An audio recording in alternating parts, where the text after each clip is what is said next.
இன்றைக்கி வந்து ஞாயிற்றுக்கிழமை காலையிலேயே வந்து எங்களோட வேலையெல்லாம் முடிச்சுட்டு அத்தை பையன் அவங்க குழந்தைக்கு வந்து காது குத்துனாங்க செம்பாக்குறிச்சியில். இது வந்து காட்டுக்கு நடுவில் இந்த வீடு இருக்கும். எங்களுக்கு ரொம்ப பிடிக்கும். விவசாயம் தான் சுற்றியுமே.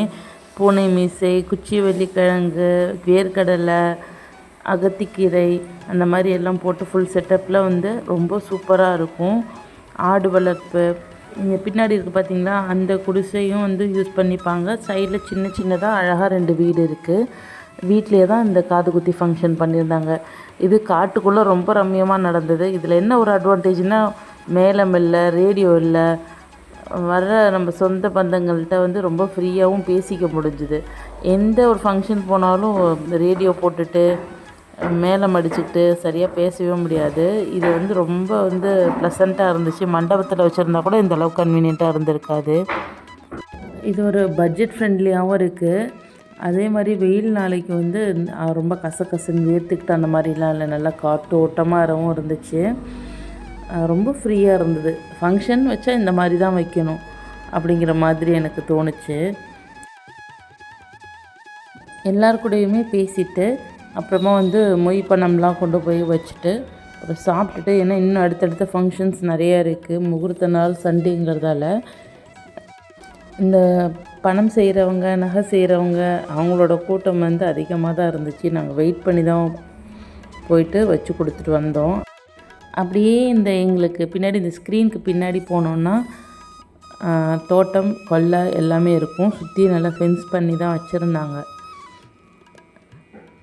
இங்கே எல்லாமே பூச்செடிகள், அப்புறம் வந்து காய்கறி எல்லாமே இருக்கும். பின்னாடி போயிட்டு கல்லெல்லாம் போட்டிருந்தாங்க. எனக்கு அம்மன் பச்சரிசி அதெல்லாம் வந்து ரொம்ப ஈஸியாகவே இங்கே கிடச்சிது. ஒரு பக்கம் கேழ்வரகு நட்டுருந்தாங்க, ஒரு பக்கம் வந்து குச்சி வெள்ளிக்கிழங்கு நட்டுருந்தாங்க. நாங்கள் போயிருந்தது வந்து நல்ல உச்சி வெயில், அவ்வளோ ஃப்ரீயாக போய் பார்க்க முடியல. சொட்டு நீர் பாசனம் தான் எல்லாமே, கிணறு எல்லாமே இங்கே இருக்கும்.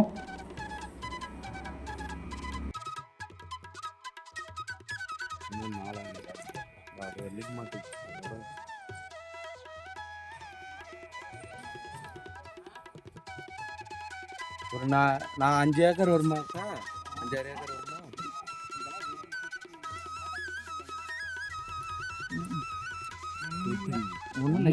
அவங்கெல்லாம் கல்லை பிடிச்சிருக்கான்னு செக் பண்ணிகிட்டு இருந்தாங்க. நான் வந்த வேலையை பார்க்குறேன் பாருங்கள். அம்மன் பச்சரிசி கிடச்சிதுன்னு அதை வந்து பிடிங்கிட்டு இருந்தேன். இதை முடிச்சுட்டு சரி கிளம்பலாம், டைம் ஆகிடுச்சின்னு கூப்பிட்டுட்டே இருந்தாங்க. காப்பி அரிசிக்கே வந்து சிகப்பரிசி தான் போட்டிருந்தாங்க. அதையும் சாப்பிட்டுட்டு இப்போ லஞ்சுமே ரெடி ஆகிடுச்சு. வெஜ்ஜுக்கு தனியாக, நான்வெஜ்ஜுக்கு தனியாக வந்து ரெடி பண்ணியிருந்தாங்க தனித்தனி இடத்துல. காது குத்துனாவே கிடா விருந்து ஸ்பெஷல். அதுவும் அவங்களோட வளர்ப்பு கிடா. அவங்கள்ட்ட நிறையா வந்து ஆடுலாம் இருக்குது. அவங்க இஷ்டத்துக்கு ரொம்ப சிறப்பாக செய்திருந்தாங்க. இப்போ நாங்கள் கிளம்புறதுக்காக வீட்டில் போய் சொல்லிவிட்டு கிளம்பிடலாம். அதுவுமே ரொம்ப வெயிலாக தான் இருந்துச்சு. நான் வெளியில் போகும்போது உங்களுக்கு காமிக்கிறேன் பாருங்கள், எவ்வளோ ஒரு வெயிலாக இருக்குதுன்னு சொல்லிட்டு. சுற்றி ஒரு வீடு கூட இருக்காது பாருங்கள், ஃபுல்லாக ஃபென்ஸ் பண்ணி அவங்க மட்டும் நடுவில் வீட்டில் இருக்கிறாங்க. கார் வந்து வெளியில் தான் நின்றுச்சு. நான் வேறு அங்கே போகிறதுக்கே ஒரு வழி ஆகிட்டோம்.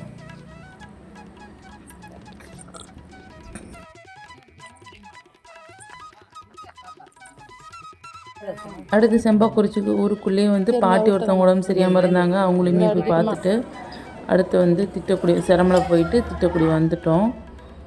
திட்டக்குடியில் ஒரு காது குத்தி ஃபங்க்ஷன் இருந்தது. அங்கேயுமே சாப்பிட்டுட்டு ஸ்ரீ பாப்பாவுக்கு வந்து இன்றைக்கி பிறந்த நாள் அப்படிங்கிறதால கேக் வந்து ஒரு பிளாக் ஃபாரஸ்ட் கேக்கும் ஒரு ஹேசல்நட் போட்ட ராகி ப்ரௌனியுமே செஞ்சு எடுத்துக்கிட்டு திருப்பி சிரமலைக்கு போயிட்டோம்.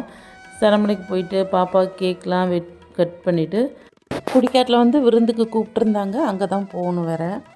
அங்கேயுமே போயிருந்தோம். சாப்பிடாம இருக்கவும் முடியாது, ஏன்னா எல்லாமே முக்கியமான ஃபங்க்ஷன் தான். அண்ணனுமே நிறைய வந்து ஷாப்பில் ஆர்டர் பண்ணியிருந்தாங்க ஃபுட் எல்லாமே.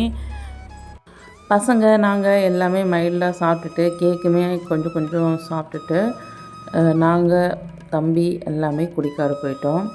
அங்கேயும் வந்து விருந்து சொல்லியிருந்தாங்க இல்லையா, நம்ம தம்பிக்கு வந்து இப்போ ரீசெண்டாக கல்யாணம் இருந்தது இல்லையா, அங்கே தான் விருந்து சொல்லியிருந்தாங்க. அங்கேயுமே போய் சாப்பிட்டுட்டு இந்த நாள் ரொம்ப சூப்பராகவே போச்சு.